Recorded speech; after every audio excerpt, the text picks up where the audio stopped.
zero chel to in Lunglei District Boxing Association ma hian hun rei tak executive member lo ni to thin bok ani helai poi kan soi zau lo ko ka pa hi tu le fa te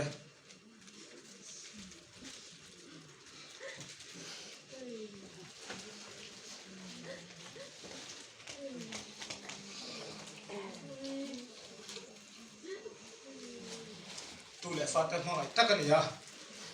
boxing hi athiam reng lo wa ta Lunglei District Boxing Association a in man san poi afa pai ka khel thin wang chaw e pang ani ya min tui pui em ma ka khel lai pon na thial te khoi bu na ka sin na pi a min zuya chu tin khopa min tui pui chu ni a voi ni ka ril na chan pakhat po hian pathian zara sarkar nget kan huwa ka kol rei man lo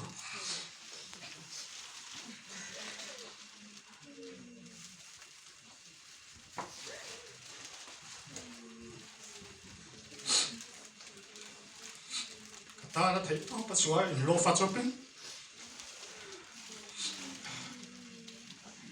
cái khét na đi bóc chuan ta thấy có bắt số thế na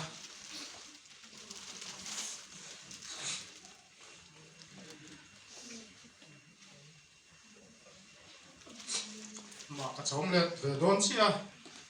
in lệ lâu thay cái tiền về chi tiền cùng khắc phụ đi mà cái sang ta mà sẽ bắt hiện rem ruột anh em nghe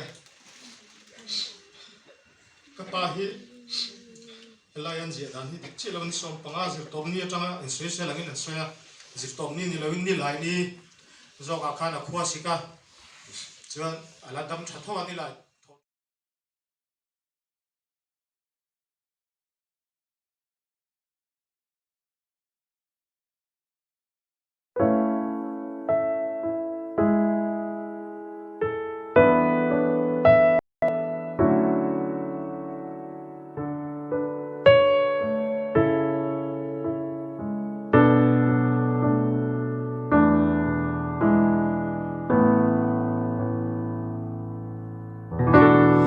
lùng môi á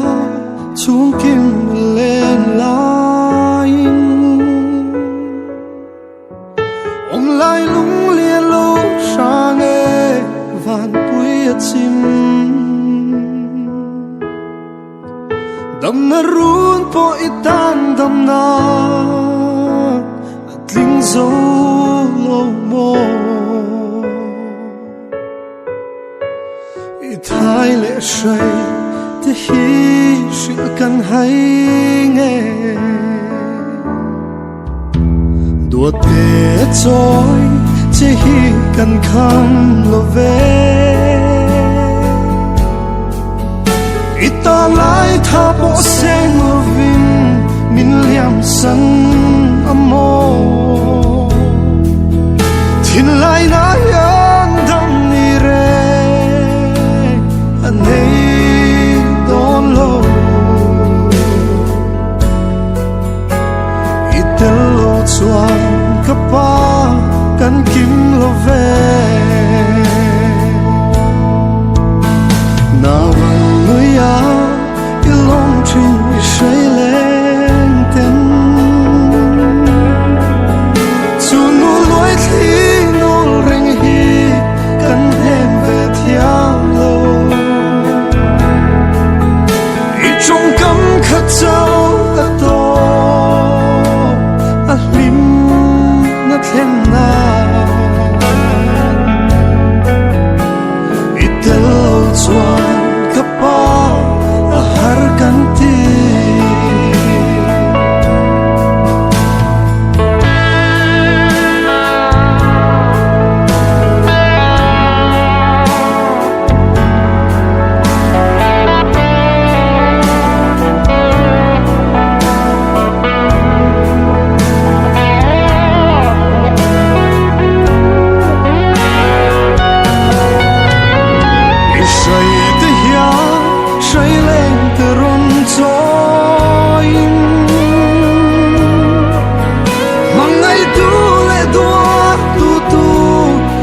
đi cấp phong vàng khoa mình lâu hoa rồi